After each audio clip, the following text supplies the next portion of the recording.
Muito bem. Então vamos aí, começando com a química. Primeira questão, uma questão de termoquímica, né? Uma questão muito manjada, né? Muito manjada, que usa esse gráfico, né, da energia em função do progresso da reação, tá? Esses títulos aí do eixo X e do eixo Y mudam muito, tá certo? Mudam muito. É o mesmo gráfico, né? É o mesmo gráfico que o pessoal fala entalpia, caminho da reação. É o mesmo gráfico, tá? Entalpia, caminho da reação. O que é entalpia? Entalpia é a quantidade de energia que tem nas substâncias, né? Entalpia é a quantidade de energia que você tem nos reagentes, a quantidade de energia que você tem nos produtos, certo? E esse gráfico mostra como é que a energia varia durante uma reação química, né? Durante uma reação química. Então, aí nós estamos falando aí, ó, o enunciado, grande parte da atual frota brasileira de veículos de passeio, carros, né, tem tecnologia capaz de identificar e processar tanto o etanol quanto a gasolina, né? Carro flex, que a gente chama. Quando queimados no interior do motor, esses combustíveis são transformados em produtos gasosos num processo com variação de entalpia negativa, variação de entalpia menor que zero, tá? Gente, atenção, tá? Toda vez que a gente falar em variação, tá? Toda vez que se falar em variação, certo? Variação é o estado final menos o estado inicial, tá? É o final menos o inicial. Isso é variação, tá? Isso é variação. Final menos inicial. Beleza? Quando fala em variação de qualquer coisa, variação de velocidade da física lá, tal, é o final menos o inicial, tá? Quando falar diferença, tá? Quando falar diferença, é o maior menos o menor, tá? Deixa eu diminuir isso aqui para não ficar feio demais, né? Então, a variação é o final menos o inicial, tá? E diferença é o maior menos o menor, tá? Então, qualquer exercício, seja na química, na física, na biologia, tá? Quando falar em variação, é o estado final menos o estado inicial. Quando falar diferença, é aquele valor maior menos o valor menor. Conclusão. Conclusão. Diferença sempre vai ser um número positivo. Diferença sempre vai ser um número positivo. Porque se do maior eu tiro o menor, certo? Vai dar um número positivo. Sempre. Mesmo que a gente esteja trabalhando no conjunto dos números negativos. Tá? Maior menos o menor sempre vai dar positivo. Depois você testa aí para você ver. Agora, variação, aí depende. Né? Se o final for maior do que o inicial, a variação vai dar positiva.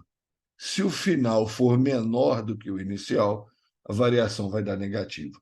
E aqui está falando que a queima de produtos gasosos, a variação da entalpia, energia potencial, entalpia, a variação de entalpia é negativa. É negativa. Então, quer dizer que o final é menor do que o inicial. Esse processo necessita de uma energia de ativação. Outro conceito. O que é uma energia de ativação? É uma energia necessária para a reação química acontecer. Tá certo? Guarde isso aí. Energia de ativação. Energia necessária para uma reação química acontecer.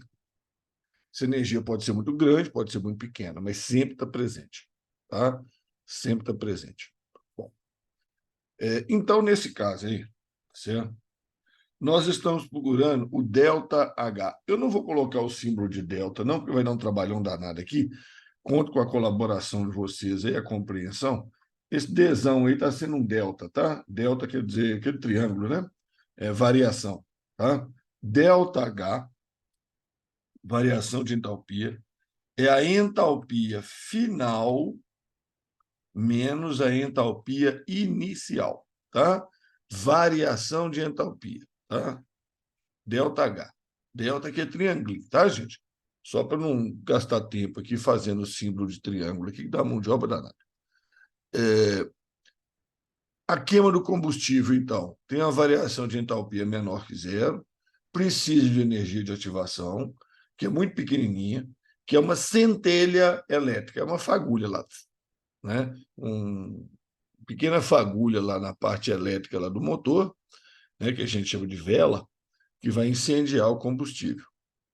O gráfico que esboça a variação da energia potencial no progresso da reação é representado por, olha só, se o ΔH é negativo, se o ΔH é negativo, quer dizer que o final é menor do que o inicial.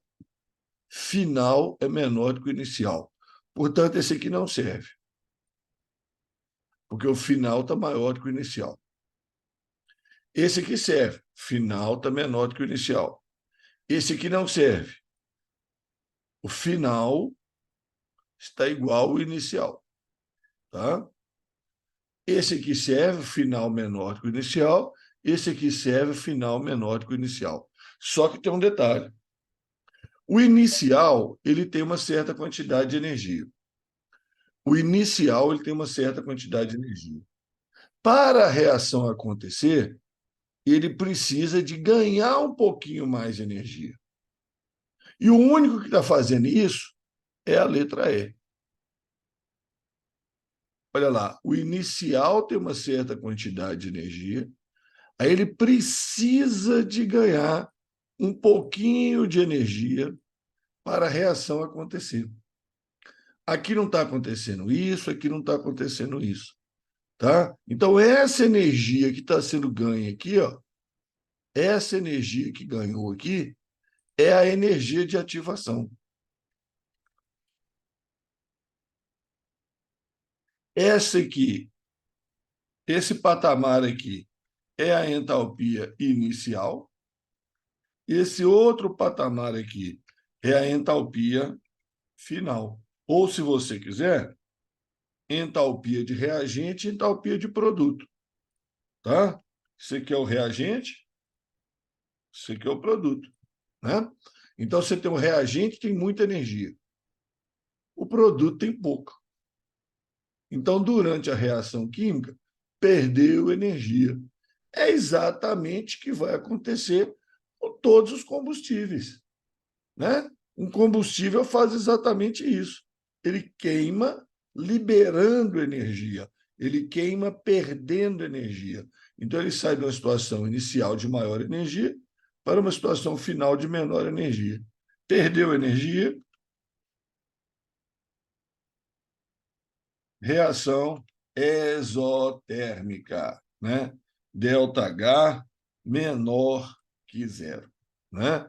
ΔH menor que zero. Então, vocês já devem ter estudado termoquímica alguma vez na vida, né? Provavelmente no segundo ano, né? Então, vocês estão lembrando disso aí agora, né? Reação exotérmica libera energia, ΔH negativo, tá? Reação endotérmica absorve energia, ΔH positivo. Energia de ativação sempre vai ser começando ali no reagente, você sempre vai começar no reagente e vai até o ponto mais alto. É a energia necessária para a reação acontecer, energia de ativação. Gráfico manjado, tá? Ele invertido é o da reação endotérmica, né? Que aí seria a entalpia inicial lá embaixo, a final lá em cima, né? A invertida da reação endotérmica. Gráfico manjado, que não sei por quê, tá? Não sei por quê. Alguns livros aí, alguns materiais aí, quase não falam desse gráfico. Tentam explicar a termoquímica por fórmulas, por outros caminhos, e exploram muito pouco esse gráfico. e você está vendo aí que ela é importante demais. Tá? Caiu nessa questão do Enem, 2021, segunda aplicação, né?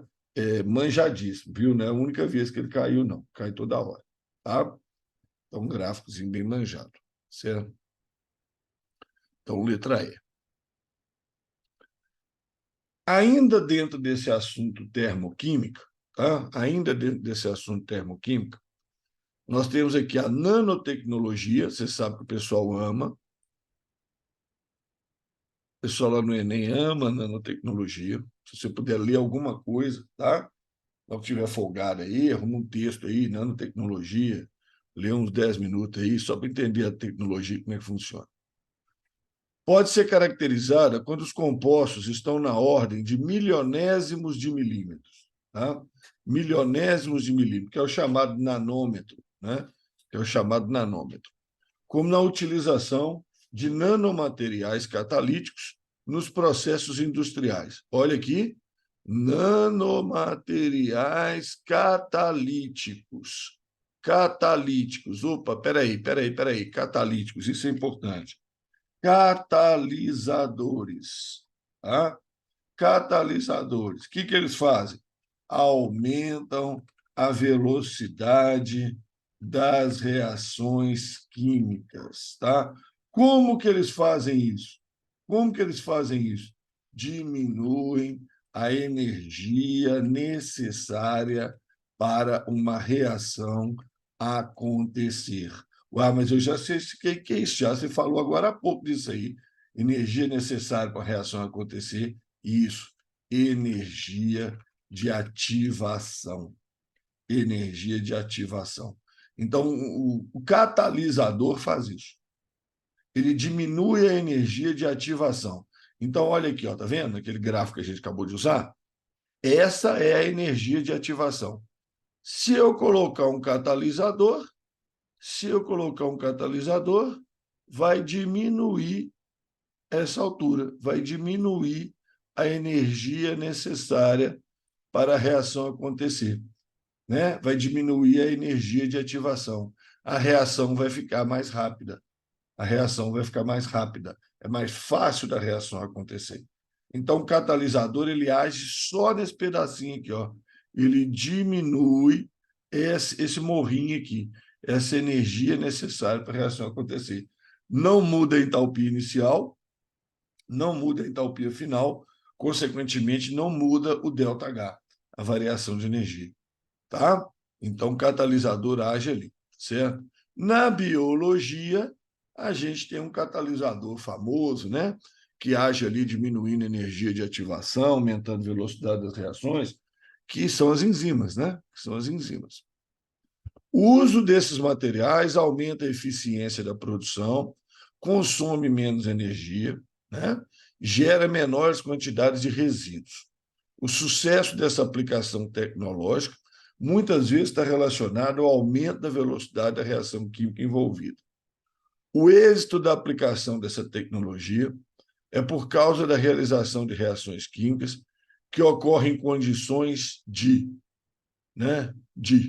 tá? Então, olha bem, olha que interessante aqui, ó, tá? O êxito, a vantagem, né? A vantagem de aplicar essa tecnologia. Qual que é a vantagem da aplicação dessa tecnologia? Né? Eu vou ter a realização de reações químicas que vão acontecer em condições de quê? Em condições de quê? Alta pressão? Tem nada a ver com isso. Certo? Alta temperatura? Pelo contrário. Se eu estou diminuindo a energia de ativação, eu vou precisar de uma temperatura menor. Né? Excesso de reagentes? Tem nada a ver com isso também. Absolutamente nada a ver. Certo? Tá aí só para preencher espaço. Letra E, elevada energia de ativação. Né? Elevada energia de ativação. Não, pelo contrário. Se eu estou aplicando essa tecnologia, o êxito de aplicar o nanomaterial catalítico é porque eu diminuo a energia de ativação. O êxito, né, não é por causa da elevada energia de ativação. O êxito, né, a vantagem do nanomaterial catalítico é justamente o contrário, trabalhar com baixa energia de ativação. Tá? Agora, como são nanomateriais, são partículas muito pequenas, né? Vou imaginar, é como se o catalisador fosse um pó, né? Como se o catalisador estivesse na forma de pó, tá? Partículas muito pequenas, a superfície de contato desse catalisador com os reagentes é enorme. Tá? Imagina, é só você imaginar assim, você tem uma placa, né? Você tem uma placa de catalisador, tá? Imagina uma placa de catalisador do tamanho assim de um estojo de lápis, por exemplo, né? Uma placa de catalisador, ele tem uma pequena superfície. Se eu transformo aquilo em pó, nanomaterial, eu vou ter uma enorme superfície. Então, o êxito da tecnologia é porque a realização de reação química vai acontecer em condições de maior superfície de contato. Maior superfície de contato, tá? Do catalisador aí, do material aí, na forma de pó, na forma de nanopartículas. Certo? Beleza? Então, isso aí é manjadão, tá? Isso é manjadão. O uso de nanomateriais, uma das vantagens que tem é maior superfície de contato. Bom, as outras não têm absolutamente nada a ver e a letra E é exatamente o contrário. Né? Trabalhando com o catalisador, eu tenho menor energia de ativação. Tá? Bom, essa questão aqui, 2022, a última prova que teve, né? Segunda aplicação, tá? Termoquímica também, uma termoquímica misturada com química ambiental, tá? Estava sumida, certo? Esse tipo de questão estava sumida. Ela caía muito nas primeiras provas do Enem. Aliás, eu acho que se nas 5 primeiras edições do Enem, ali de 2009 até 2013, ali, por exemplo, só caía isso. Só caía isso. Tá? Depois parou. Aí deu uma parada. Aí voltou nessa aí. Ó. Então vamos ficar espertos. Os combustíveis são materiais utilizados na produção de energia, de novo, né? Questão sobre combustível, eles adoram fazer isso, a prova é muito aplicada, né? Que dependendo da sua composição podem produzir diferentes substâncias. Por exemplo, numa queima completa, o hidrogênio se transforma em água, o carbono se transforma em CO2. O quadro apresenta as entalpias de combustão de alguns combustíveis nas condições padrão. Gente, combustível, tá? Combustível, voltou aqui, combustível, ΔH negativo, variação de entalpia negativa, liberando energia, né? Liberando energia. Quanto mais negativo, mais liberou energia, tá? Então, aqui, ó, combustível. Se você queimar carbono, tá? Você vai liberar 394 quilojoules por mol de carbono queimado. Se você queimar etino, que é o acetileno, você vai liberar 1.300 e vai por aí afora. Propano, butano, octano. Tá? Ah, meu Deus, eu esqueci o que é etino, propano, butano, octano. São bonzinhos colocar as fórmulas aqui na frente. Tá?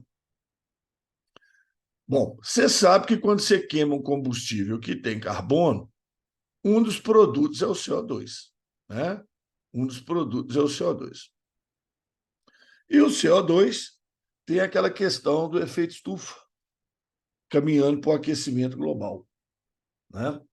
Então, olha a pergunta.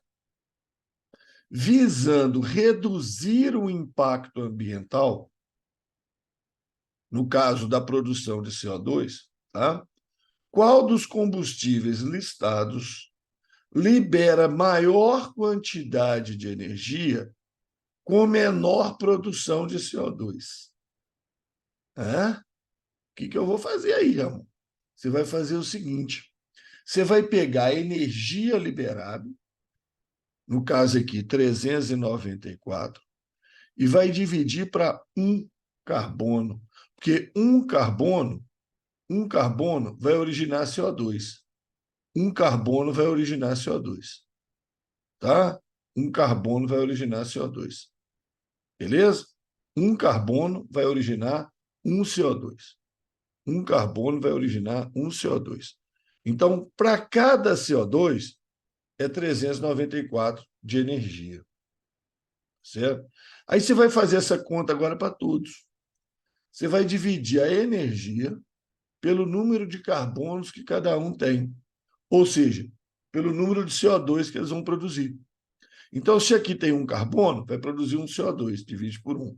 Se aqui tem 2 carbonos, vai produzir 2 CO2, divide por 2. Se aqui tem 3 carbonos, vai produzir 3 CO2, divide por 3. Tá? E assim sucessivamente. Tá certo? Eu já fiz as continhas aqui do lado, certo? Para adiantar aqui para a gente, né? Então, você vê que a maior fração foi essa aqui, ó. Né? Então, para um CO2 liberado, né? É 2.220 para 3 CO2. Na hora que eu divido 2.220 por 3, é 740 para 1, né? É 740 para 1, né? Cada carbono vai dar 740. Os 3 dá 2.220. Então, aqui é a maior quantidade de energia para um CO2. Para um CO2. Então, a maior quantidade de energia e menor produção de CO2. Então, ao fazer essa divisão aqui, ó, eu passo tudo para um CO2. Entendeu? Na hora que eu faço essa divisão, divido por 1, por 2, por 3, por 4, por 8, eu estou passando para um CO2. Né? Então, quem é que vai dar maior energia por CO2? A maior energia por CO2 é o propano. É o propano. O propano vai liberar maior energia por CO2. Então, ele é menos poluente. Ele é menos poluente, porque ele libera uma quantidade maior de energia com menos CO2 envolvido. Né? O mais poluente aí é o carbono puro. Né? A quantidade de energia, 394, né? 394, quase o dobro aí do propano. É quase a metade, né? Desculpa, do propano, quer dizer, o dobro da poluência, né? Poluente o dobro, né? Entendeu? Quer dizer, libera muito pouca energia para cada CO2, tá? Então, o que libera mais energia por CO2 é o menos poluente, certo? Se liberasse muito CO2 com pouca energia é ruim, né? Liberar muito CO2 com pouca energia é ruim, tá?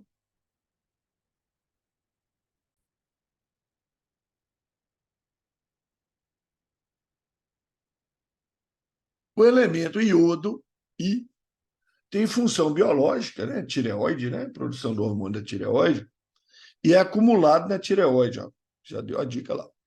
Nos acidentes nucleares de Chernobyl e Fukushima, ocorreu a liberação para a atmosfera do radioisótopo, isótopo radioativo, iodo 131, responsável por enfermidades nas pessoas que foram expostas a ele, câncer, né, geralmente. O decaimento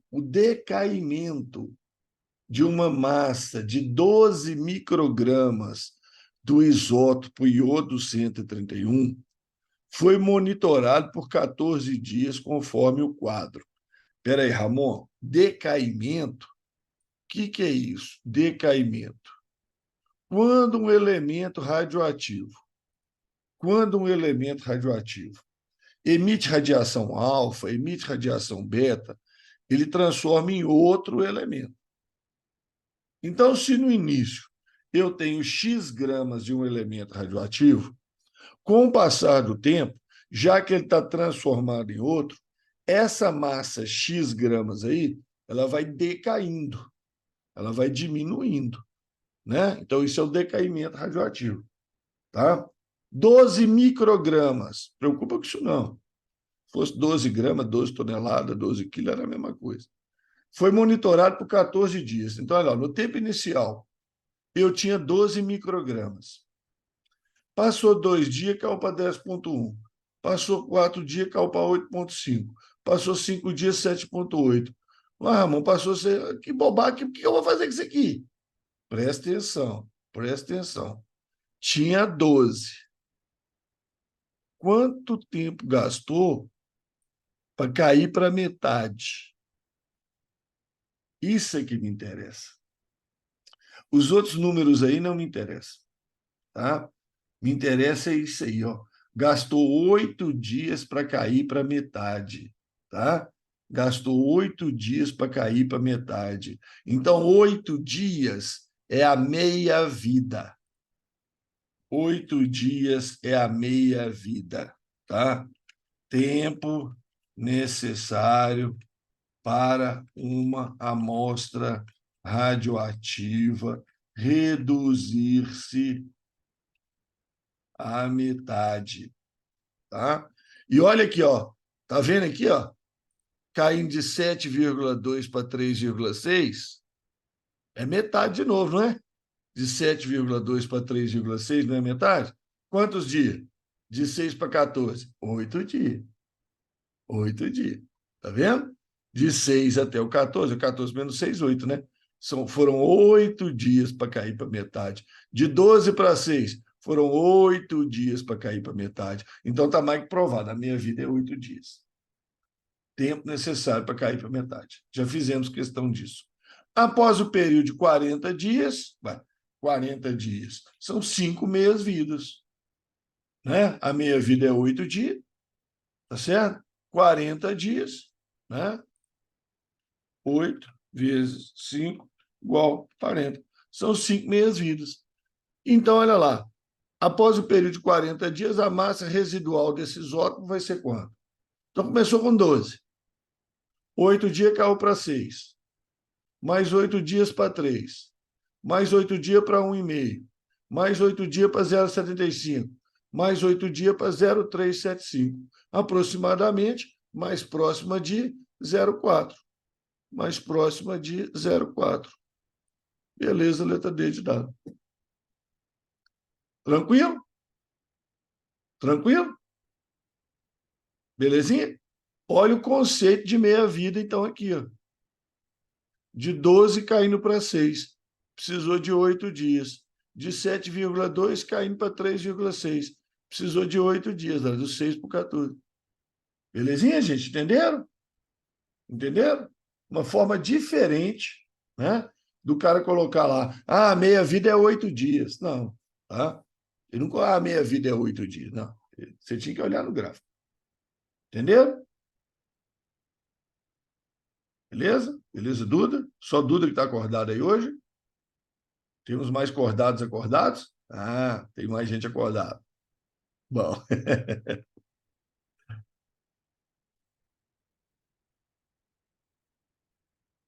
Aquela aulinha na cama, né? Lendo, assistindo a aulinha no celular. É duro, de vez em quando dorme, viu? De vez em quando dorme. Com a descoberta de emissões de energia do rádio 226, aí, ó, voltamos para a radioatividade, tá? Marie Curie, Pierre Curie, né? Descoberta das emissões de energia por eles, né? O fenômeno foi denominado radiação alfa, ou emissão alfa. Posteriormente, verificou-se que a emissão alfa, na verdade, são partículas correspondentes a núcleos de hélio, formado por 2 prótons e 2 nêutrons. Cara, pô, falou tudo. 2 prótons e 2 nêutrons. Esse desenho não estava na prova, tá? Está lá o núcleo, partícula alfa, 2 prótons, 2 nêutrons. Assim, no decaimento alfa, um núcleo instável emite partícula alfa, tornando-se o núcleo mais estável, que é o núcleo filho. Se um núcleo de rádio 226 emitir 2 partículas alfa, o número de massa do núcleo filho será quanto? Uau! O cara te deu quase tudo. Ele só não falou com você, né, que o nêutron tem uma massa e o próton tem uma massa. Ele só não falou isso. Mas isso você tem que saber, né, gente? Nêutron tem massa 1, próton tem massa 1, elétron tem massa desprezível, né? Isso aí você tem que saber. Então, se perdeu 2 nêutrons e 2 prótons, perdeu 4 massas. Perdeu 4 massas. Então, 226 menos 4, 222. Então, a emissão de uma partícula alfa, cai de 226 para 222, mas são 2. Aí, então, cai de novo, cai para 218. cai para 218. 222 menos 8, menos 4, né? 226 menos 8. 226 menos 4, depois 222 menos 4. Cai para 218. Tá? E o número atômico? E o número atômico? O que vai acontecer com o número atômico? O número atômico é o número de prótons. Então, cada emissão alfa, o número atômico cai 2. Cai 2 unidades. Né? Então, você emitiu duas partículas alfa, o número atômico vai cair 4 unidades. Então, o número atômico vai cair, né, do número atômico do rádio, né, que eu não estou lembrado aqui de cor, césio, bário. Gente, não estou lembrando aqui de cor, se é 88, uma coisa assim. O número atômico dele vai cair 4 unidades. Né? O número atômico vai cair 4 unidades. A massa vai cair 8. Eu acho que é 88 mesmo, eu acho. Tá? Belezinha? Certinho? É 56 mais 32, é 88. 88 mesmo. Tá? Então, é isso. Tranquila demais, gente. Olha só. O cara te deu tudo. Né? Aí, é que voltando àquele assunto que a gente estava comentando aí por fora. Ah, não vou ler isso aqui, não. Vou direto aqui. Pelo amor de Deus. Você tá maluco? Você tá maluco? O cara te falou tudo ali, ué. O cara te falou tudo ali, ué. Né? Agora tem que estudar, né? Tem que saber que o próton tem uma massa e o neutro tem uma massa, senão não adianta nada também. Né? Senão não adianta nada. Uma questão muito fácil, muito tranquila. Aluno mediano aí resolve essa questão fácil, fácil. A enorme quantidade de resíduos gerados pelo consumo crescente da sociedade traz para a humanidade uma preocupação socioambiental, em especial pela quantidade de lixo produzido. Vendo? A questão está preocupada com lixo produzido pela sociedade. Além da reciclagem e do reuso, pode-se melhorar ainda mais a qualidade de vida substituindo polímeros convencionais. Polímeros convencionais. Polímero é um assunto da química orgânica, tá? A maioria dos polímeros convencionais são plásticos derivados do petróleo, tá? A maioria. Por polímeros biodegradáveis. Polímeros biodegradáveis. O que é um polímero biodegradável? Que pode ser decomposto por seres vivos, fungos, bactérias, etc. Os plásticos derivados do petróleo, eles vão demorar 300 anos aí para sofrer decomposição na natureza. Mas polímeros biodegradáveis, né? Polímeros que não são derivados do petróleo, são derivados de matéria de seres vivos, por exemplo, eles são decompostos rapidamente, então eles não ficam na natureza aí como lixo aí, né? Aquele plástico no meio do mar, né? Hoje, gente, atenção, hein? Atenção, hein? Olha aqui, ó. Leia sobre microplásticos, tá? Leia sobre microplásticos, aspectos de poluição e aspectos de saúde humana, tá? Leia sobre microplásticos, poluindo o ambiente, entrando na cadeia alimentar, passando para a gente, provocando problemas no nosso organismo, tá? Leia sobre isso, hein? Eles vêm dos polímeros tradicionais. Eles vêm de polímeros tradicionais, principalmente, tá?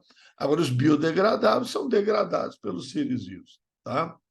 Esses polímeros, então, têm grande vantagem socioambiental. Esses quais? Ué, os biodegradáveis. Os biodegradáveis têm grandes vantagens socioambientais em relação aos convencionais. Por quê? Por quê? Qual que é a grande vantagem deles? Eles não são tóxicos, não, não é isso não. Tá? Eu engoli um polímero desse aí, eu posso morrer. certo? Não precisam ser reciclados. Não, a questão não é essa, né? A questão não é essa. Não causam poluição ambiental quando descartados. Causar causa, né? Quando ele é descartado e está no ambiente, ele causa uma certa poluição por algum tempo, né? A questão é que ele é degradado num tempo bastante menor que os convencionais. Entendeu? Na hora que você joga um plástico biodegradável no ambiente, se você engolir esse plástico, é para morrer. Né? Um animal engolir esse plástico pode morrer. Precisaria, né, ser reciclado, ser transformado em outra coisa, etc. Tá. Causa poluição ambiental? Causa. Tá? Agora, ele vai causar essa poluição ambiental por um tempo bastante menor que o polímero convencional. Enquanto um plástico biodegradável vai ficar na natureza aí 2, 3 anos, tá? 2, 3 anos, um plástico derivado do petróleo, falei com vocês, 300 anos na natureza. Tá? Apresentam propriedades mecânicas semelhantes com isso. Tem nada a ver, cara. Isso não é vantagem socioambiental. Vantagem socioambiental. Né? Vantagem para a sociedade e para o meio ambiente. Certo? São degradados num tempo bastante menor que os convencionais. Beleza. Tá? Agora, apresenta propriedade mecânica. Bah, isso é vantagem lá na engenharia, sei lá, se é que existe essa vantagem. Tá? Isso é vantagem do material lá no uso dele na engenharia. É completamente fora do princípio aí, essa letra E. Né? Tranquilo, né? Tranquilo, né? Biodegradáveis, polímeros biodegradáveis. Tá?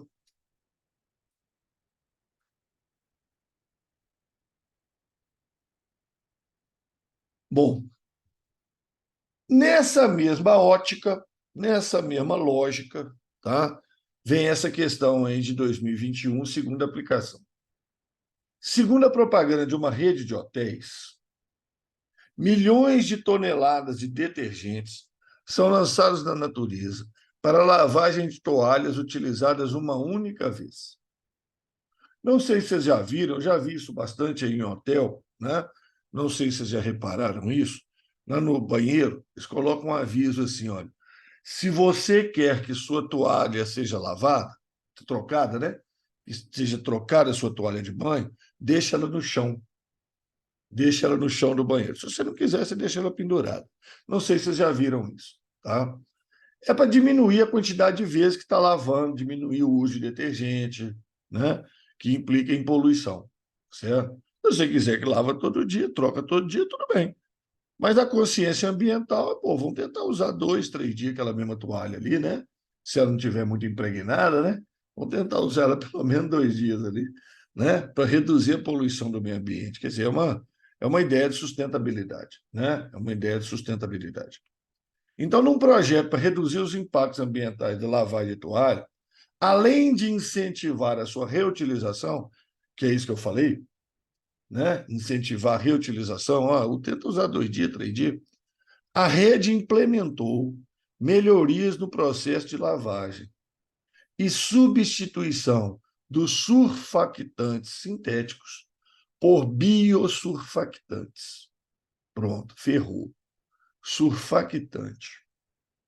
O que é isso? Ah, aqui do lado tem um desenhozinho para você entender mais ou menos o que acontece. Surfactante ou tensoativo é a mesma coisa.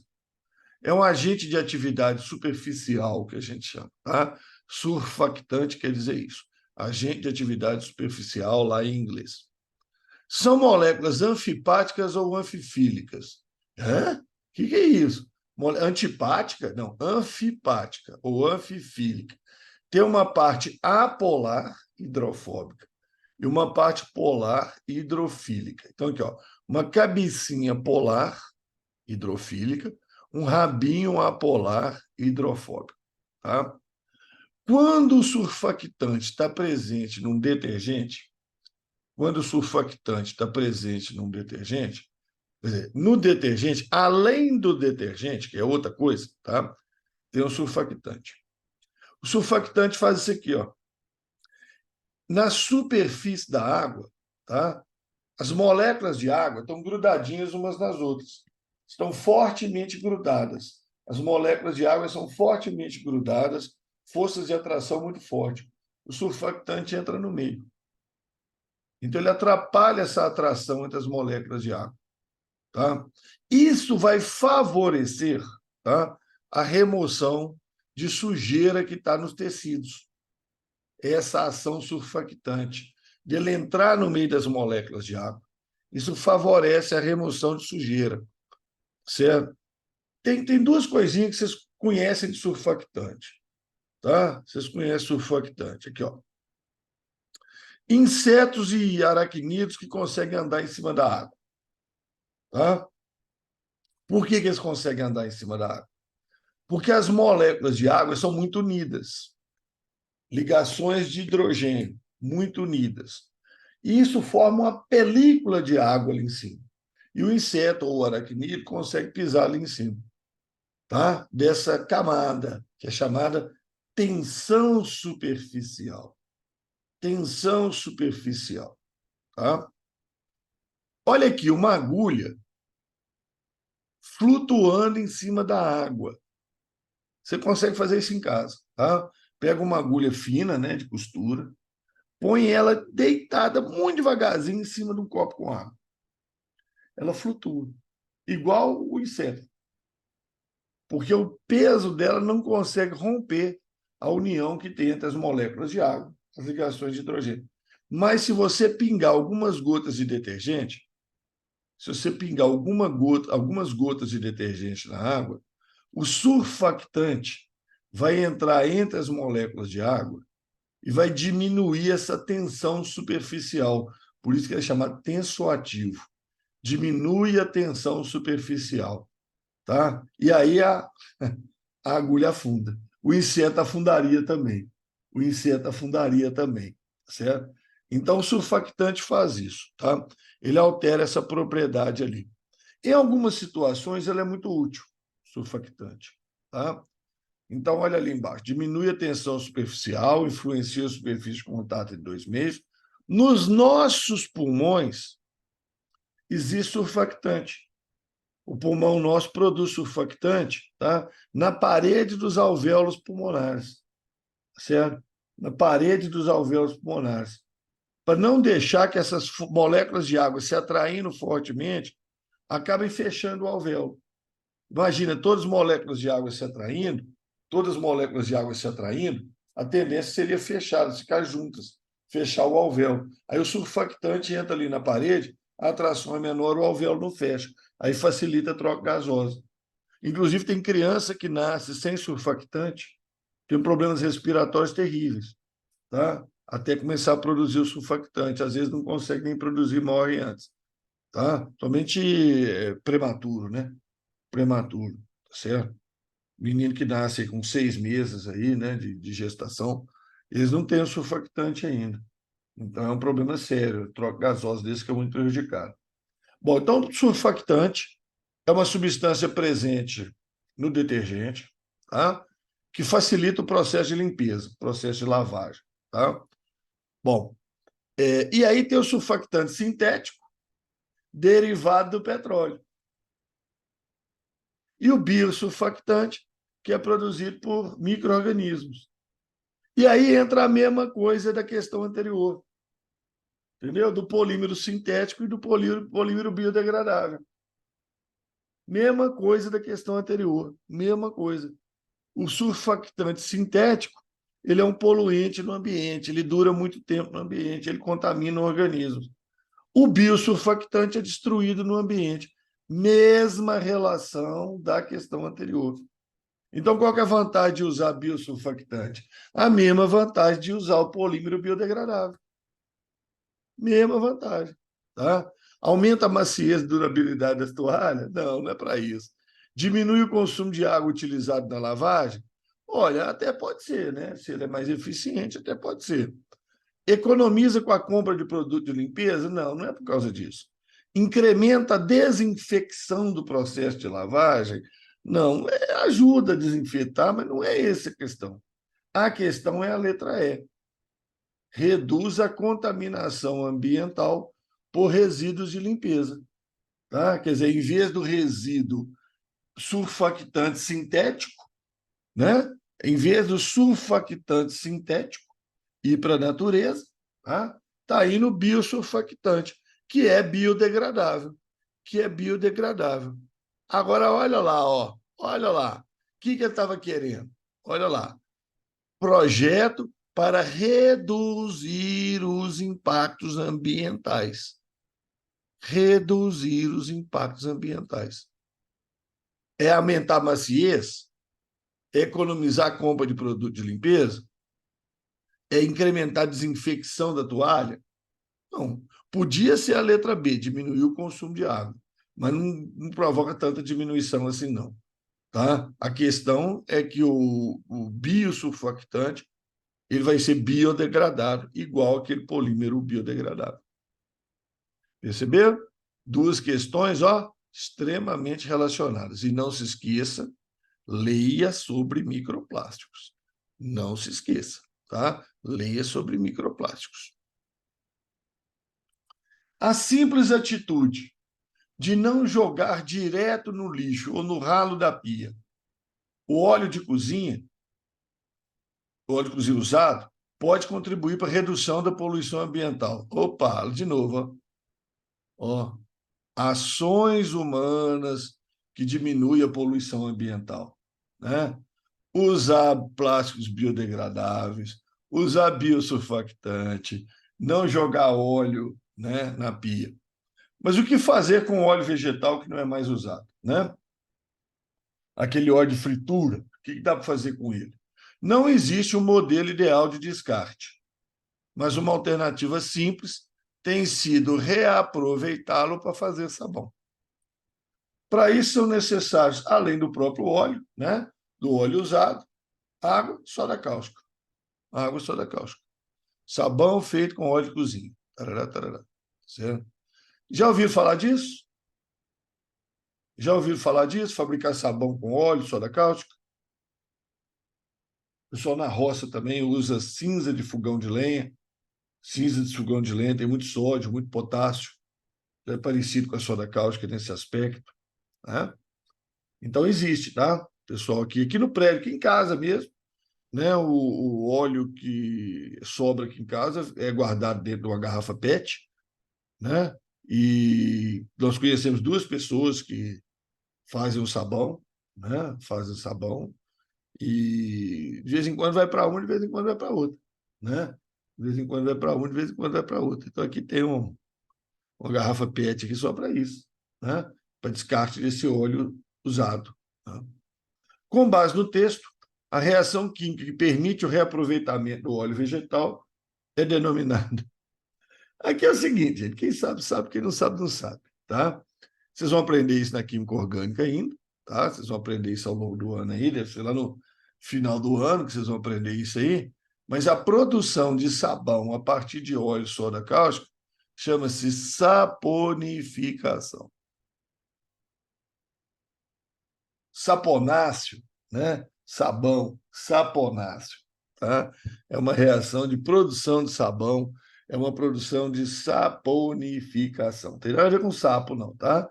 Tem nada a ver com sapo, não. Saponificação, produção de sabão. Essa aqui, assim, quem conhecia, só bateu o olho, sabão, saponificação, pronto, letra E, acabou. Vamos embora, passa para frente. Certo? Passa para frente. Essa aqui é muito fácil, para quem sabe. Tá? Mas vocês vão, ao longo do ano, aí, vocês vão aprender isso aí e vai ficar tranquilo. Tá? Aproveitando para descartar ela de uma vez aí e resolver ela. Entre os materiais mais usados no nosso dia a dia, destacam-se os plásticos. Tá vendo, gente? O negócio repetitivo do Enem.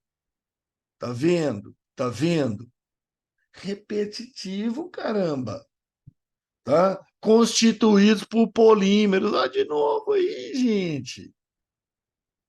A consequência do seu amplo uso é a geração de resíduos que necessitam de um destino final adequado em termos ambientais.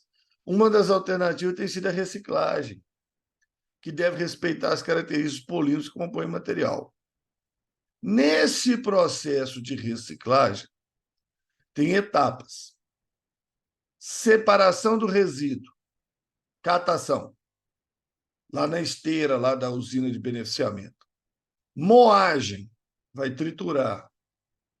Hidrólise, lavagem, secagem, pirólise, aquecimento, fusão.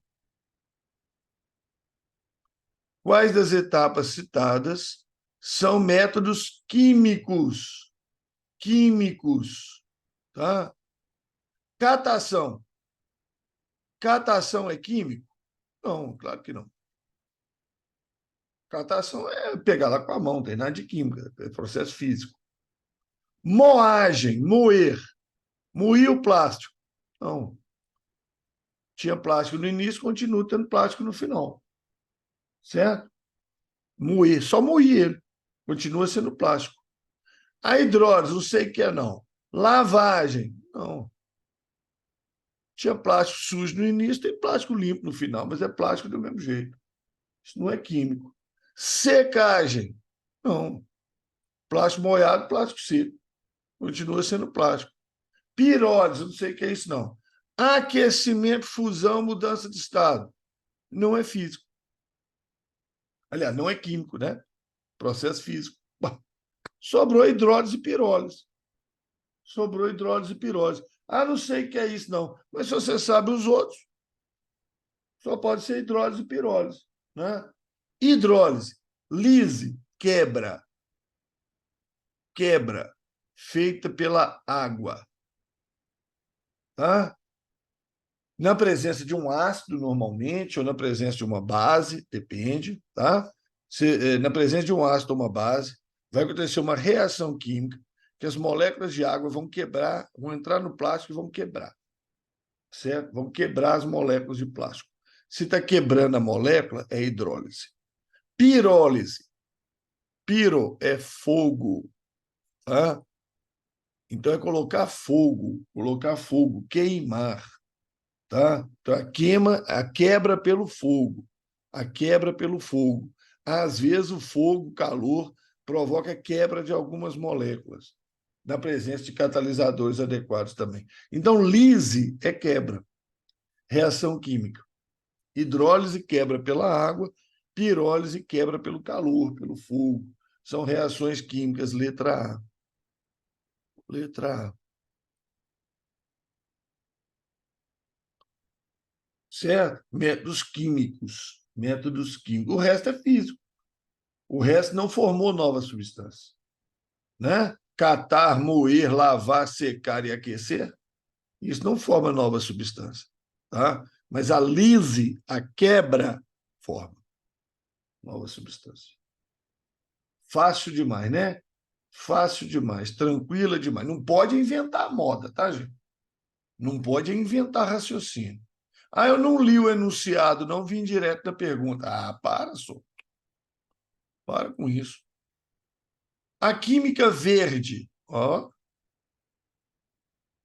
Química verde é uma química voltada ao meio ambiente, voltada à preservação ambiental.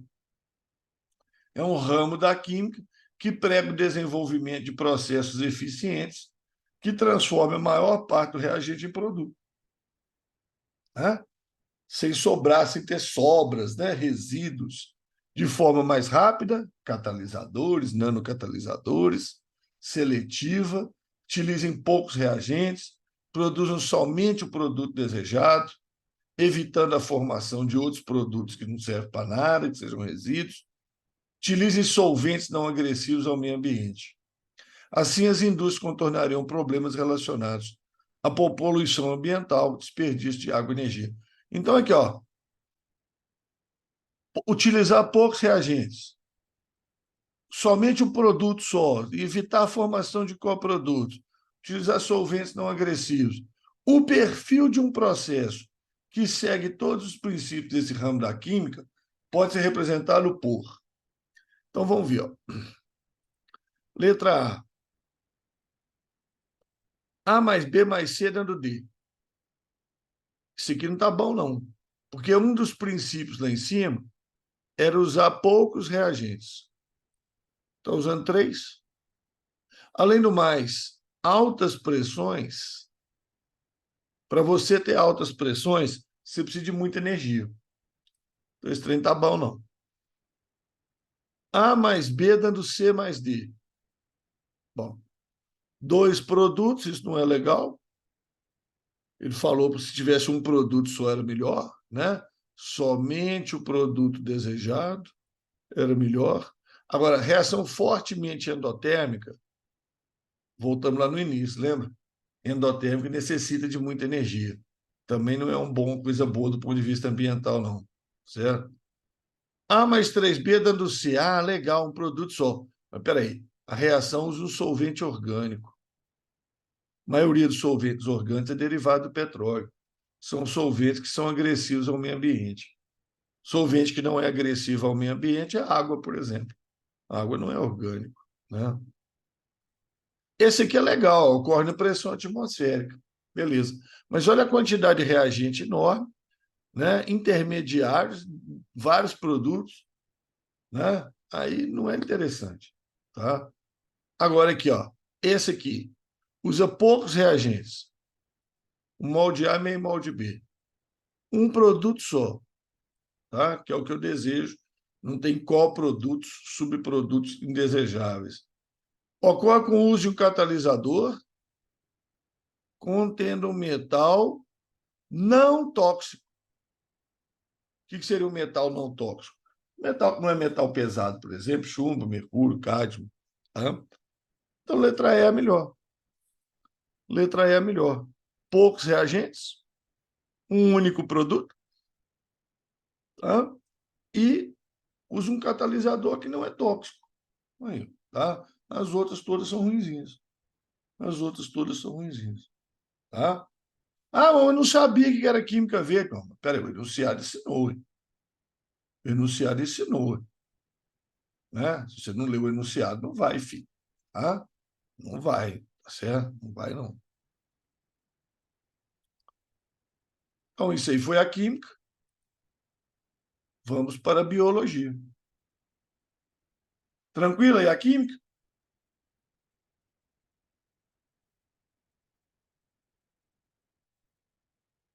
Beleza? Joia, joia. Muito bom. O rompimento da barragem de rejeito de mineração do município mineiro de Mariana, questão 2021, primeira aplicação. Derramamento de produtos tóxicos na água do Rio Doce, ocorridos em 2015, ainda tem consequência para os organismos que habitam o Parque Nacional Marinho de Abrolhos. Né?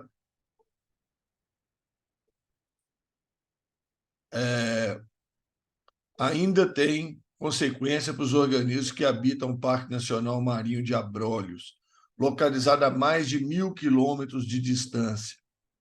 Esse desastre ambiental afetou o fitoplâncton, as esponjas, as algas macroscópicas, os peixes herbívoros e os golfinhos. Deu uma relação de bichos aqui. Concentrações mais elevadas dos compostos são encontradas em, magnificação trófica. Já falamos disso. Aumento da concentração de poluentes ao longo da cadeia alimentar, tá? Então, poluentes ficam mais concentrados nos níveis tróficos mais altos. E quem vai ser nível trófico mais alto aqui? Ó, fitoplâncton é vegetal, são algas. Algas é vegetal, algas, primeiro nível trófico. Esponja filtra plâncton, se alimenta de plâncton, seria um segundo nível trófico. Um peixe herbívoro come o plâncton, come as algas, segundo o nível trófico. Agora, o golfinho vai comer o peixe herbívoro, né? O golfinho não vai comer algas nem esponjas, né? Então, quem está no nível trófico mais alto é que é o golfinho, correto? Quem está no nível trófico mais alto é que é o golfinho, certo? Então, ele vai concentrar mais poluentes. Ele vai concentrar mais poluentes. Interessante que eles não montaram a cadeia alimentar, né? Eles não montaram a cadeia alimentar, mas está muito óbvio, né, gente? Está muito óbvio, né? Fitoplâncton, algas, né? Poríferos, vamos colocar aqui esponjas, né? Esponjas, peixes herbívoros, né? Golfinhos. Eu imagino uma cadeia alimentar assim, ó. Esponjas se alimentam de plâncton, são filtradores. Peixes podem se alimentar de algas e de fitoplâncton. E golfinhos se alimentar de peixe. Nunca ouvi falar de golfinho comendo esponja, não. Nunca ouvi falar, não. Né? Então, quem está no nível trófico mais alto é o golfinho. Beleza? Tranquilo? Pegou lá o caso de Mariana, né? O Rio Doce levou a porcariada lá para o mar, lá em Abrolhos, né? Que é um parque nacional marinho, né? Uma unidade de conservação marinha, tá?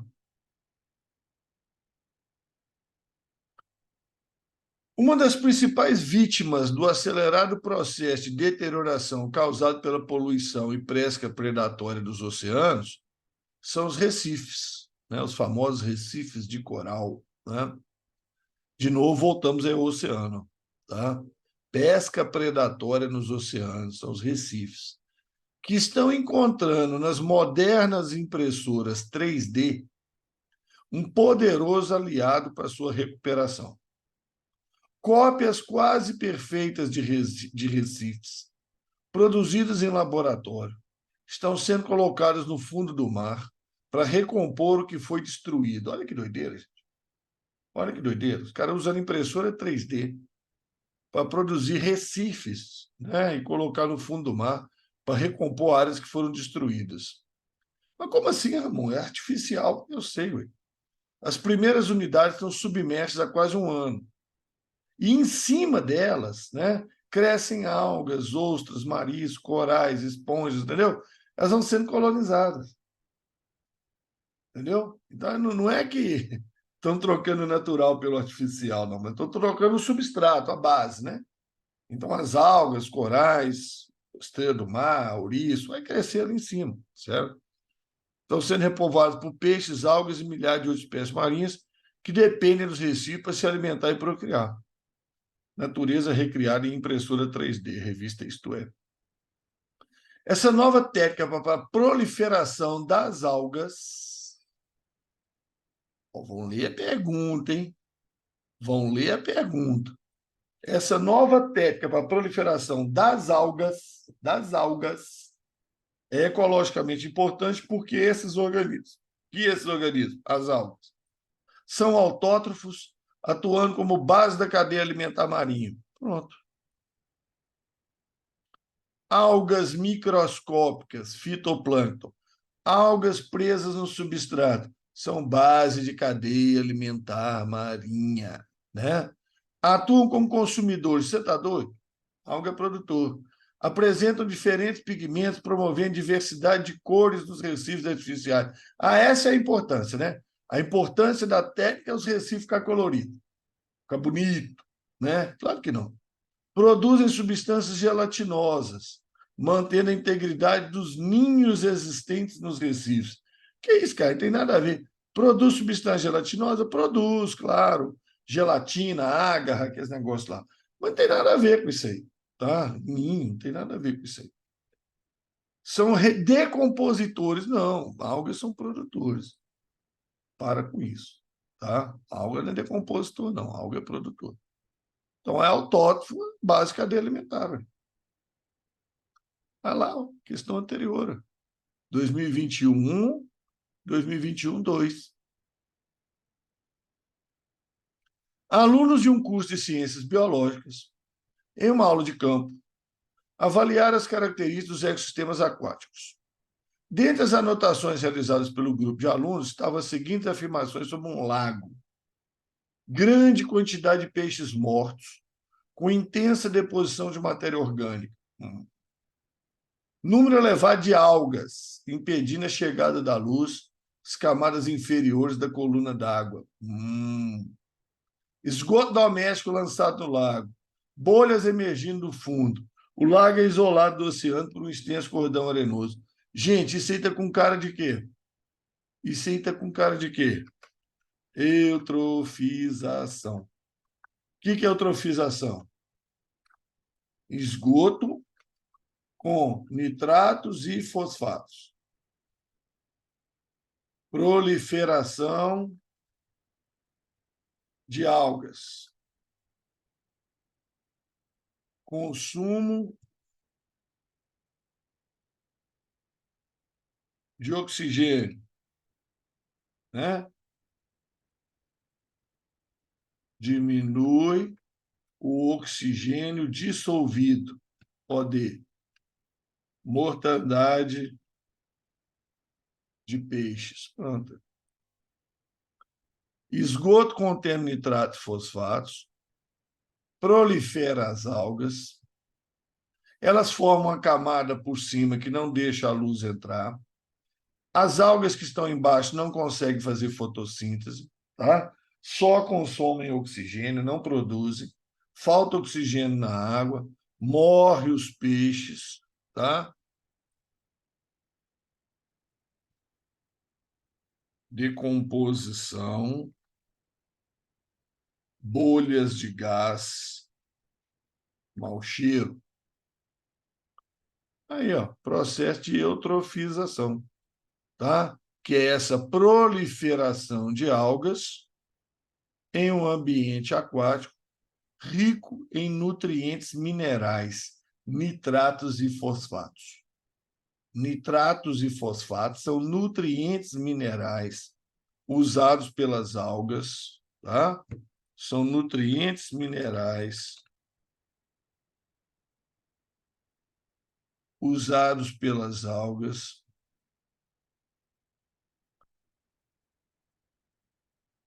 e aí vai ocorrer a proliferação de algas, formação de uma camada verde de algas em cima da água, a luz não entra, as outras não fazem fotossíntese, diminui o oxigênio dissolvido, morre peixe, entra em decomposição, bolhas de gás, mau cheiro, tarará, tarará. Eutrofização. Atenção. Atenção. Eutrofização, tá? Eutrofização.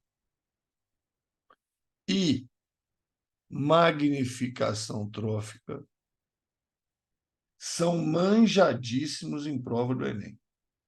São manjadíssimos em prova do Enem.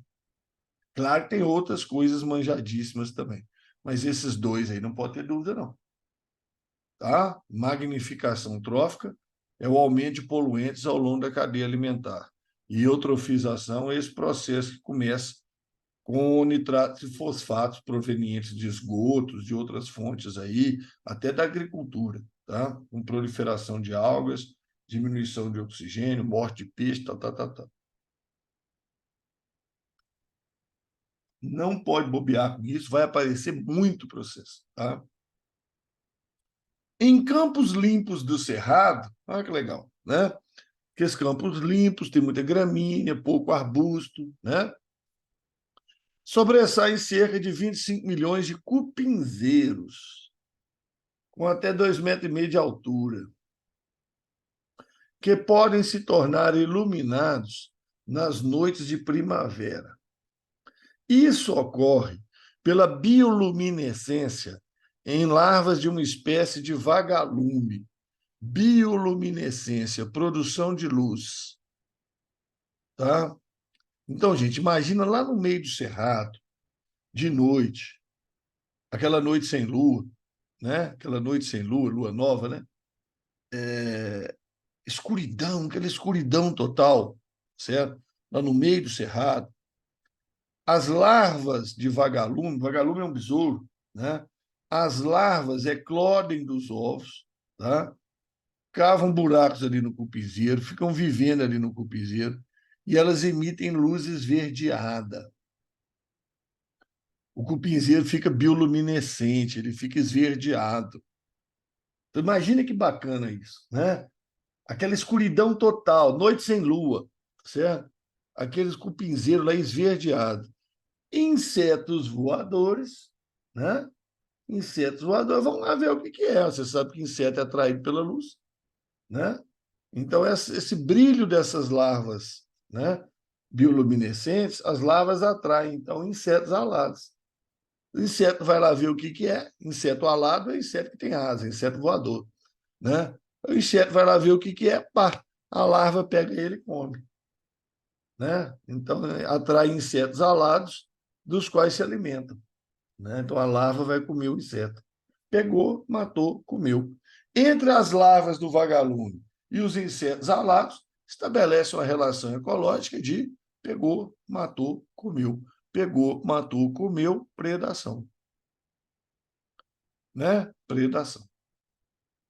Ah, inquilinismo, a larva está dentro do cupinzeiro. Não, estou falando dessa relação, não. Certo? Estou falando da larva dentro do cupinzeiro. Não estou falando da larva atraindo o inseto. Tá? Beleza? Fácil demais, né? Fácil demais. E um exemplo bacana, né? Eles tentam pegar isso, entendeu? Esses casos interessantes, assim, até poético, né? Esse negócio é até poético. Parque Nacional das Emas, né? Isso é até poético, isso aí, tá? Em vez de pegar, o leão pegou, matou a zebra e comeu. Não é não, pô, um negócio desse aí, bem interessante, né? Ao longo do processo evolutivo, adaptações anatômicas e fisiológicas permitiram a sobrevivência de plantas em condições de ambientes, diferentes ambientes habitados. Isso é muito cobrado em prova, tá, gente? Adaptações, tá? Adaptações de anatomia e fisiologia, tanto de plantas quanto de animais. Eles gostam demais disso, tá? Essas adaptações, né? Então, aquele negócio, por exemplo, do morcego, né? Que praticamente não enxerga, usa ecolocalização. Aí a planta que é polinizada por ele tem que ter flor grande, né? Senão ele não acha a planta, certo? Então, essas coisas eles adoram. O quadro apresenta exemplo de 5 plantas com diferentes características. Planta 1 tem um caule carnoso, planta 2 tem um caule tipo risóforo. Olha, eu não gosto desse trem de caule tipo risóforo, não. A ideia de um caule tipo risóforo é o seguinte: você tem um caule da planta, tá? E, na verdade, ele tem raízes aqui por cima, ele tem raízes aqui em várias ramificações e tudo, para prender a planta no chão. Isso acontece no mangue, tá? Essas raízes aéreas. Na verdade, está mais para raiz do que para caule, tá? Em vez de ser caule risóforo, está mais para raízes suporte, que a gente chama, raízes cora, tá? Seria isso aqui, ó, tá? Raízes tuberosas são raízes que armazenam amido, por exemplo, né? Amido, por exemplo, a mandioca, por exemplo, é uma raiz tuberosa, a cenoura é uma raiz tuberosa, beterraba é uma raiz tuberosa, né? Batata doce é uma raiz tuberosa, né? Batata comum não, né? Batata comum é um caule, né? Raiz sugadora é de planta parasita, né? Raiz sugadora é de planta parasita, aquelas que entram no caule da outra planta para sugar alimento, né? Então, elas são chamadas de austórios, plantas parasitas, né? Raiz tuberosa seria, então, tipo cenoura, tá? Mandioca, tá? Por aí. Raiz de pneumatóforo. Raiz de pneumatóforo é de mangue também, já caiu em prova 300 vezes, né? A planta tem lá seu caule, né? E as raízes vêm para a superfície, né? As raízes vêm para a superfície pegar oxigênio, né? Está o caule principal ali, né? Está o caule principal ali. A raiz vem para a superfície para pegar oxigênio. Isso é raiz pneumatófora, é mangue também, tá? Tanto o caule risóforo quanto a raiz pneumatófora ou raiz respiratória, essas aqui são de mangue, tá? Típicas de mangue. Já caiu várias vezes no Enem, tá? principalmente essa raiz respiratória, pneumatófora. Já caiu umas 3 ou 4 vezes. Qual dessas plantas é adaptada a ambiente com disponibilidade restrita de água? Ambiente que tem pouca água. Tá? Ambiente que tem pouca água. Se o ambiente tem pouca água, a planta vai armazenar água dentro dela. A planta vai armazenar água dentro dela. Então, quem armazena água aqui, ó, né? Quem armazena água aqui é a planta de caule carnoso, né? A planta de caule carnoso, né? Que seria lá uma suculenta, né? Que a gente chama, né? Seria um cactus, né? Então, uma planta de pouca água, ambiente de pouca disponibilidade de água. Aí ela armazena água no caule, caule carnoso, né? Suculentas, vocês conhecem, né? Suculentas, cactos, né? Está nessa situação aí, tá certo? Raiz sugadora, então, de planta parasita, erva de passarinho, tá? Aquelas coisas lá. A extinção de espécies é uma ameaça real que afeta diversas regiões do país. Claro. A introdução de espécies exóticas pode ser considerada um fator maximizador desse processo. Atenção para a expressão. A introdução de espécies exóticas, espécies que são de outro ambiente, outro bioma, tá? Pode ser até dentro do país, mas não é daquele ambiente, tá? Pode ser de outro país, pode ser de outra região do país, tá? É a segunda maior causa de extinção de espécies nativas, tá? A introdução de espécies exóticas, tá? Ok? A segunda maior causa de extinção. A primeira maior causa de extinção de espécies nativas é a modificação feita pelo homem também, né? Barragens, tá? Parará, parará, tal, por aí afora, tá? Poluição, modificações do ambiente, né? Então, a introdução de espécies exóticas pode ser considerada um fator maximizador da extinção de espécies. A jaqueira, está aí do lado, para quem não conhece, Artocarpus heterófilos, por exemplo, é uma árvore originária da Índia e de regiões do Sudeste Asiático. Foi introduzida ainda no Brasil colônia, tá? Região do Rio de Janeiro, plantaram muita jaqueira na região do Rio de Janeiro, quando a família real veio, né? Quando a família real veio em 1808, plantaram muita jaqueira. O pessoal gostava da jaca. E ela aclimatou muito bem, o clima da região é semelhante ao clima da Índia, então ela gostou e espalhou para todo o território nacional. Casos como dessa árvore podem provocar redução da biodiversidade. Quer dizer, a introdução dessa espécie exótica pode reduzir a biodiversidade, a diversidade das espécies nativas. Tá? Pode reduzir a diversidade de espécies nativas. Pois elas, blá, blá, blá, blá, blá, blá. Olha, um monte de coisa. Né? Um monte de coisa. Elas vão competir com as espécies nativas pelos recursos do ambiente, água, sais minerais, luz. Né? É uma árvore muito alta, sombra muito grande, então não vai deixar outras crescerem debaixo dela. Né? Os animais nativos podem preferir os frutos da jaqueira que os frutos das árvores nativas. Aí os animais passam a não espalhar mais as sementes das árvores nativas e espalham as sementes da jaqueira. A jaqueira vai tomando espaço, vai tomando território, e as outras vão perdendo. Entendeu? Então tem esses tipos de relação, é só parar e pensar. Né? Imagina um macaco, por exemplo, um mico, resolve comer só jaca. Vai espalhar semente só de jaca, não vai espalhar semente das outras plantas que ele comia antes. E não espalhando semente, as outras plantas vão estar mal. Né? Então, casos como dessa árvore podem provocar redução da biodiversidade, pois elas ocupam áreas de vegetação nativa e substituem parcialmente a flora original. Tá certo. Está muito geral, mas está certo, né? Estimula a competição por seus frutos entre animais típicos da região e eliminam as espécies perdedoras. Se ela está espalhando demais, não vai ter tanta competição por fruto, né? Vai ter fruto demais. Tá? Não vai ser o problema isso aí, não. Né? Se ela está espalhando muito, se ela está tomando espaço, vai ter muito fruto, não vai dar competição pelos frutos, sementes dela, não. Né? Alteram os nichos e aumentam o número de possibilidades de relações entre os seres vivos daquele ambiente. Altera os nichos, altera. Agora, aumenta o número de possibilidades de relações? Não, diminui. Porque se eu estou prejudicando, se eu estou extinguindo espécies, né? Se eu estou extinguindo espécies, eu estou diminuindo as possibilidades de relações. Tá? Apresentam alta taxa de reprodução e se mantêm com um número de indivíduos superior à capacidade de suporte do ambiente. Não, não tem como, né? Capacidade de suporte é o máximo de indivíduo que o ambiente suporta. Ela não pode ficar acima da capacidade de suporte.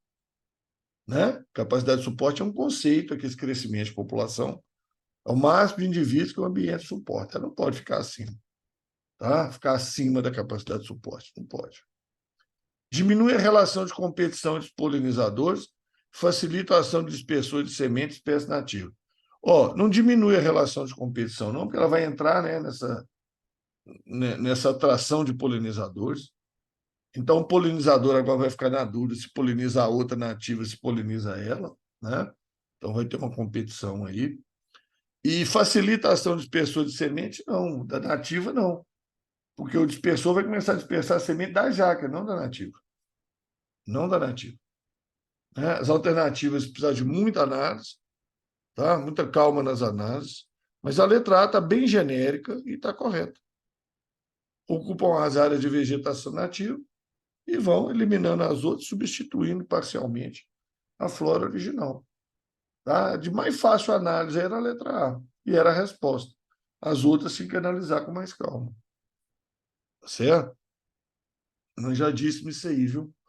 Manjadíssimo. A gente sabia que isso aí ia aparecer na prova do Enem. Foi agora, 2022, primeira aplicação. A gente sabia que isso aí ia aparecer.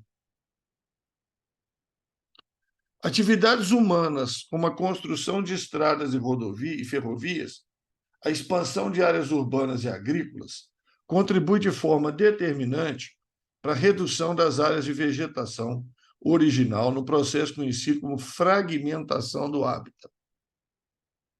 Está vendo? Atividades humanas. Construção de estrada, ferrovia, blá, blá, blá, blá, blá, blá, fragmentam o hábitat.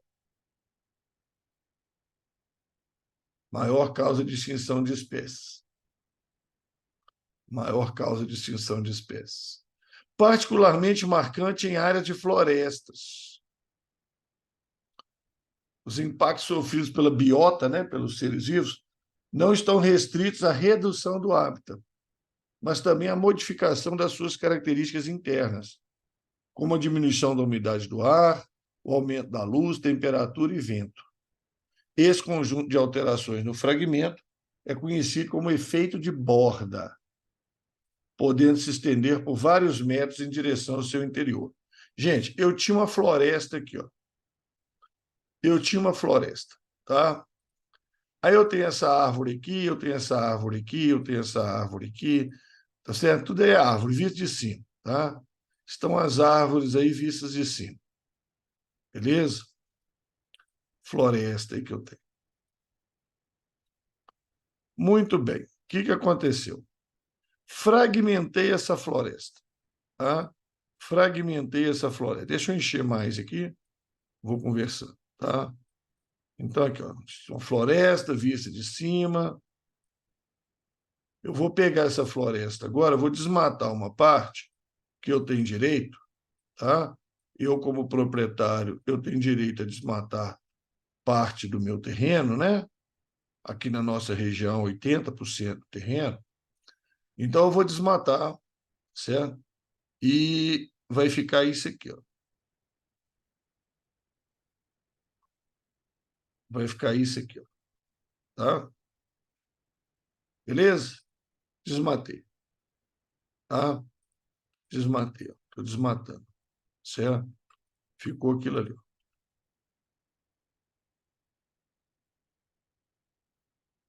Desmatei.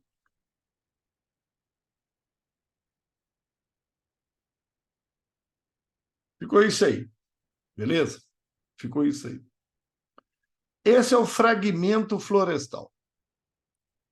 Isso aqui é o fragmento da floresta que eu tinha antes. Essa árvore aqui, ela estava no meio da floresta. Lá no meio da floresta tem mais sombra, mais umidade, tá certo? Nutrientes do solo lá, porque vem daquelas folhas em decomposição, etc. E tal. Lá no meio da floresta não venta, né? Agora ela está na borda do fragmento. Ela está na borda do fragmento. Aqui na borda entra mais luz, entra mais vento, tá? Se entra mais luz, vai começar a crescer um monte de plantinha aqui em volta, que vão roubar nutrientes. Vai crescer cipó, que vai subir para cima dela e vai abafar ela, tá? Então, essa vegetação que começa a crescer aqui na borda, e não vai ser só ali, tá? Vai ser em toda a borda do meu fragmento, essa vegetação vai competir pelos nutrientes e vai começar a prejudicar essas árvores que estavam mais na beirada do fragmento, certo? Vai começar a prejudicar essas árvores que estavam na beirada do fragmento. Então, essa árvore aqui vai morrer, essa árvore aqui vai morrer, essa árvore aqui vai morrer, essa aqui vai morrer. Essas que estão mais na borda, né, do fragmento, elas vão ser prejudicadas por todas essas outras que estão crescendo por ali. Então, isso chama efeito de borda. Então, é claro que eu fiz um desenho esquemático aqui, mas se você tivesse um fragmento, por exemplo, de 10 quilômetros, tá? 10 quilômetros de comprimento, o efeito de borda ia ser pequeno. Mas se você tiver um fragmento de 100 metros de comprimento, o efeito de borda vai matar muita planta, certo? Então, esse conjunto de alterações no fragmento, na borda do fragmento, chamar de efeito de borda, tá? Chamar de efeito de borda, é outro que a gente sabia também que ia aparecer no Enem, vai aparecer de novo, viu? 2022, segunda aplicação, vai aparecer de novo. Podendo se estender por vários metros em direção ao seu interior. As espécies vegetais diretamente prejudicadas são aquelas que estavam acostumadas ali no meio, né? Custaram a crescer ali naquele ambiente de mais umidade, competindo pela luz, certo? Plantas altas, né? Ali no meio, agora ficaram na beirada, tomando vento, muita luz, competição, etc, etc. Então, quem são essas? As espécies vegetais diretamente prejudicadas. Essas aí, né? São exóticas? Não, exótica é de outro ambiente, não tem nada a ver. Polinizadas pelo vento? Ia ser até vantagem, né? Se ela é polinizada pelo vento, ia ter até vantagem, vai ficar na beirada, tem mais vento. Baixo potencial de dispersão? Olha, se ela tem baixo potencial de dispersão e está na beirada, ia ser vantajoso para ela, né? O vento, animais levar frutos, sementes, ia ser vantajoso. Pertencentes à comunidade clímax, essa aí. Essas árvores são aquelas últimas que aparecem lá no meio da floresta, são as grandonas, as que conseguem chegar lá em cima, sobreviver nas condições finais estáveis. São as árvores da comunidade clímax. Só que agora elas não estão mais no ambiente de comunidade clímax. Elas estão num ambiente de muito sol, muito vento, muito calor, pouca umidade, que é ambiente de comunidade pioneira. Que é ambiente de comunidade pioneira. Então, elas não conseguem sobreviver. Tá? Elas saíram do ambiente de comunidade clímax e foram para um ambiente de muito vento, muito sol, muito calor, pouca umidade, né? Poucos nutrientes do solo, que os outros estão roubando, tá? As outras plantas pequenas. Né? Então, elas saíram do ambiente de comunidade clímax e foram para um ambiente de comunidade pioneira. Então, elas vão dançar. Elas vão dançar. Tá? apresentam grande área de vida. Não tem nada a ver isso aí. Tá? Tem nada a ver isso aí. Certo? Então, letra D de dado. Entender essa história de fragmento e efeito de borda? Deu para entender isso aí? Leiam, tá? Leiam também sobre efeito de borda, viu? Aconselho a ler sobre efeito de borda. Aconselho a ler sobre isso aí. Vai cair de novo. Vai cair de novo. Aconselho a leitura. 3 inseticidas mortais para as abelhas serão proibidos na União Europeia durante 2 anos, a partir de julho, anunciou a Comissão Europeia em 2013. A medida foi adotada por causa da morte de milhares de abelhas, certo? Morte de milhares de abelhas, insetos vitais para nosso ecossistema, uma vez que desempenham um importante papel na agricultura e, portanto, na produção de alimentos da humanidade. Que papel é esse? Que papel que as abelhas têm na agricultura? Que papel que as abelhas têm na produção de alimento? Ah, elas produzem mel. Não, peraí. Mel é importante, mas não é tanto assim, não. Tá? Mel não é uma commodity, não. Certo? Mel não é uma commodity, não.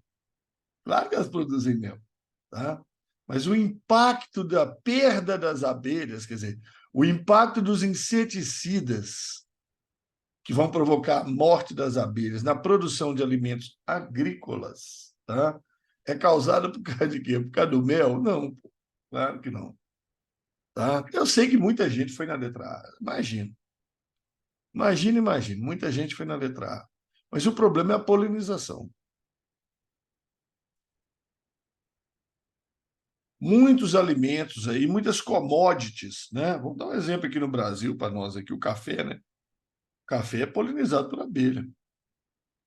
É uma commodity, né? Laranja, vai ter aquelas exportações de suco de laranja, não sei o que lá tal. O Brasil exporta muito para os Estados Unidos. Polinização por abelha, tá? Né? Aí tem outras, maçã, não sei o que tal, polinização por abelha. Se isso aí acaba, gente, tá? Se isso aí acaba, se as abelhas acabam, produção de diversos tipos de produtos agrícolas que dependem de polinização acaba também.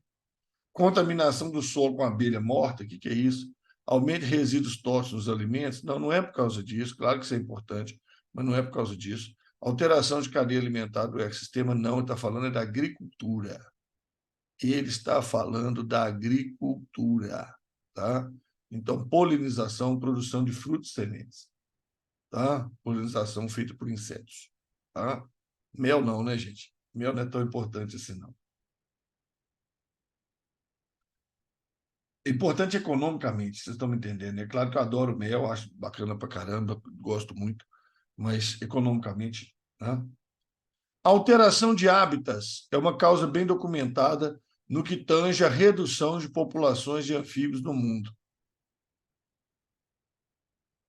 Primeira maior causa de extinção de espécie nativa, modificação da natureza, alteração de hábitats, né?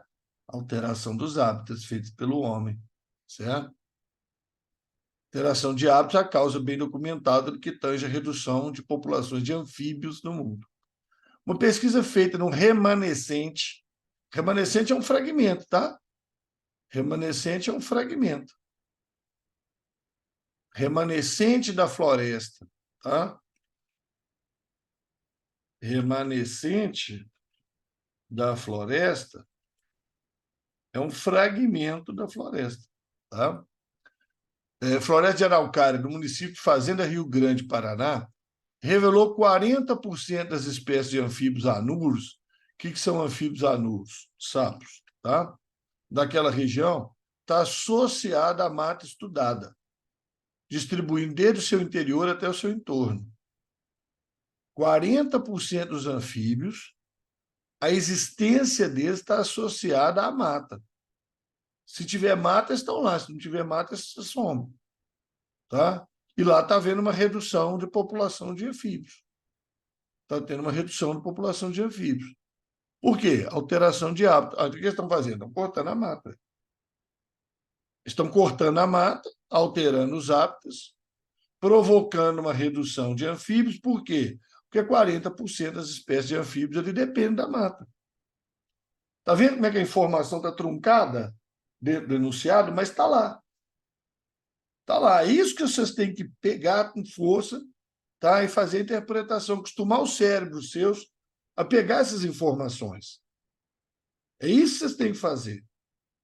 Qualquer outro texto, qualquer outra questão, vai fuçando ali, ó, vai estudando, vai fazendo isso no simulado, vai fazendo isso, né, no momento seu de estudo. Ah, vou resolver umas questões. Analisar, tá? Eu falo assim, é degustar, né? É igual gastronomia, né? Não é comer uma pizza feito um louco, não. É degustar, olha que molho gostoso, que massa boa, não sei o que, essa azeitona, isso, aquilo. Você vai degustar a questão. É muito bacana isso. Quando você começa a fazer isso, você começa a ver a beleza da questão, do texto que foi escolhido, quando a questão é bem feita, né? Porque tem as questões também que cruz credo. Tem umas questões também que Deus me livre. Mas é questão bacana, texto bem escolhido, né? Bem interessante. Qual a proposta adequada para conservar a diversidade biológica dos anuros na região citada? Anuro, sapo. A, sem. Uro, cauda, sem rabo. Sapo. Qual é a proposta adequada para conservar a diversidade de sapo na região citada? Reflorestar com eucalipto. Tá doido? Eucalipto, cara, nem é espécie nativa, vai secar aquilo ali tudo. Modificar geneticamente as espécies. Que é isso, cara? Você tá doido? Soltar anuros criados em cativeiro no fragmento florestal. Ah, sei lá o que isso aí vai dar, né? Aumento de população de anura, ele entra em competição com os outros, sei lá o que vai dar. Não é bom, não. Introduzir novas espécies de árvore. Exótica, cara, não pode fazer isso, não. Acabar com o desmatamento do remanescente da floresta de araucária. Óbvio, né, gente? Óbvio, né? Se é alteração de hábitat, que é o desmatamento, é a causa da redução dos anfíbios. E lá tem 40% das espécies de anfíbio anuro, sapo, né? Se eu quero preservar, conservar a diversidade biológica dos anuros, acabar com o desmatamento. É desmatamento zero. É política de desmatamento zero. Proibir desmatamento. Pronto, acabou. Tá? Dentre essas alternativas, aí é a melhor. Né? Poderia ter outra? Ah, poderia. Se fosse uma área gigantesca e não um fragmento, se fosse uma área gigantesca, eu criava lá o Parque Nacional do Anuro, né? Parque Nacional do Sapo da Araucária. Né? Era uma sugestão também. Né? Aí lá dentro, desmatamento zero. Né? Poderia também, fosse uma área gigantesca. Mas é que é um remanescente, é um fragmento. Então, né? Não dá para fazer isso, não. E a última, Palmito jussara, Euterpe edulis, é uma planta que ocorre em áreas florestadas, produz frutos com tamanhos variados. Frutos com tamanhos variados. Entretanto, pesquisadores perceberam que em áreas nas quais as aves de maior porte foram extintas, as novas plantas que crescem lá produzem apenas frutos pequenos. Aqui eu coloquei uma fotinha aqui dos frutinhos, aqui também, numa jussara, é uma ave ali em cima. Você vê que eu já comi um tanto de frutinho já ali, né? Já comi um bocado dos frutinhos ali. Olha que interessante isso, gente. A palmeira, o palmito, é uma palmeira, né? Ele produz os frutinhos.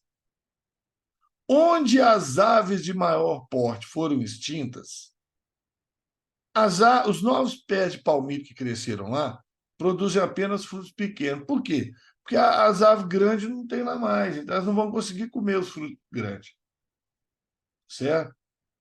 As aves que sobraram são aves pequenas. Se o palmito produzir fruto grande, a ave pequena não consegue comer. Se ela não consegue comer, ela não espalha a semente. Porque a semente sai nas fezes, né? Ou sai do bico lá na frente, cai no chão, germina, tá certo? Então, o negócio é o seguinte, Se as aves de maior porte forem extintas e o palmito continuar produzindo frutos grandes, ele não vai ter sucesso. Então, ocorreu uma mudança na população. Mudança na população. Evolução. Estamos entrando aqui no assunto evolução, tá? Misturado com ecologia. Olha o título do texto. Escassez de aves pode afetar a evolução de plantas. Então, é aquela história. Como não tem mais as aves grandes para dispersar os frutos grandes, as sementes grandes, foram favorecidas, já que só tem a ave pequena agora, foram favorecidas as plantas que produzem fruto pequeno. Elas vão ter mais vantagem, vão espalhar pela região. Evolução, darwinismo, tá? Misturado com ecologia, né? Claro, seria muito misturado. Essa mudança representada pelas plantas é uma adaptação vantajosa porque os frutos atraem aves de pequeno porte, garantindo a ingestão dos frutos, e dispersão das sementes.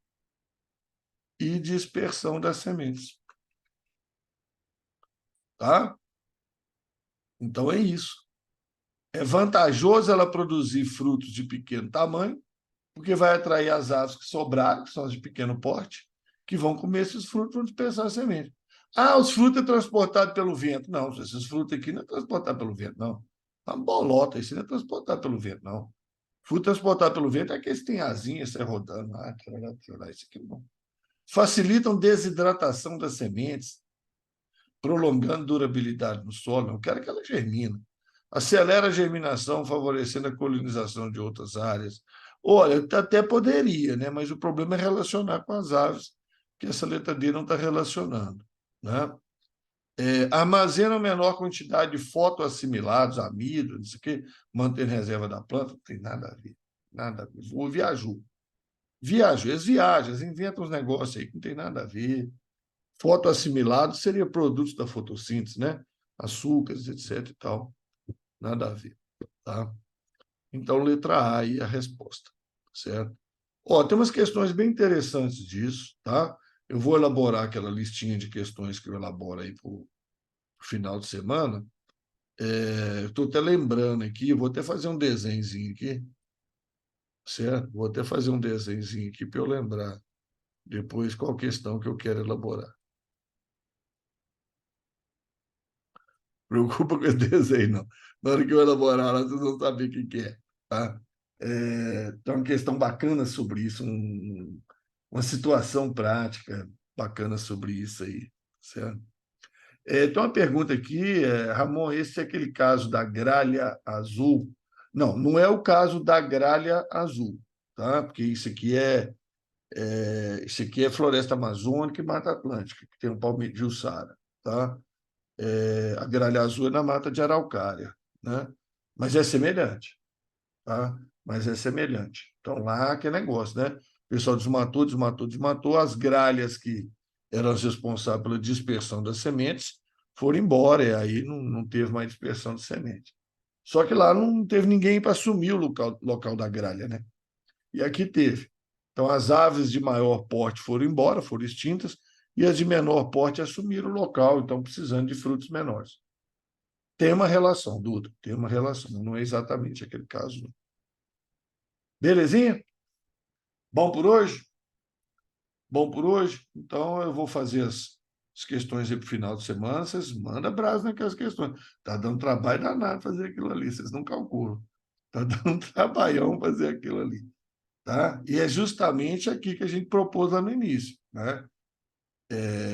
Variar o tema. Quer dizer, esse tema aí, eu vou mostrar para vocês como é que ele vai poder ser perguntado numa outra questão, que é justamente a ideia do nosso curso. Eu estou na metade, né? Passando da aula 6 agora, né? Então, passando de 60%. E nós temos que fazer, gente. É compromisso nosso, tá? Meu e seus, tá? Vamos fazer aí, vamos fazer. Amor, eu não tive tempo para fazer. Pô, arruma um tempinho aí. Nem que seja em julho, tá? Nem que seja em julho, não tem problema, mas não deixe de fazer. Não deixa de fazer. Deu um trabalhão danado para elaborar aquilo ali, está dando trabalhão danado, mas eu faço com gosto se eu sei que vocês estão fazendo. Se eu sei que vocês estão fazendo, tentando resolver, eu faço com gosto, tá? Porque vai cair, né? Aquele tipo de coisa, eu tenho certeza que algumas coisas ali vão cair, né, ali, tá? Eu só quero que vocês acertem, é muita questão mesmo, tá? E acertar da maneira correta, né? Acertar porque sabe, né? Acertar porque sabe chutar, não, né? Isso aí não existe, não, tá?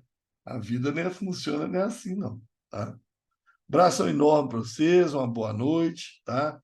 Até a próxima.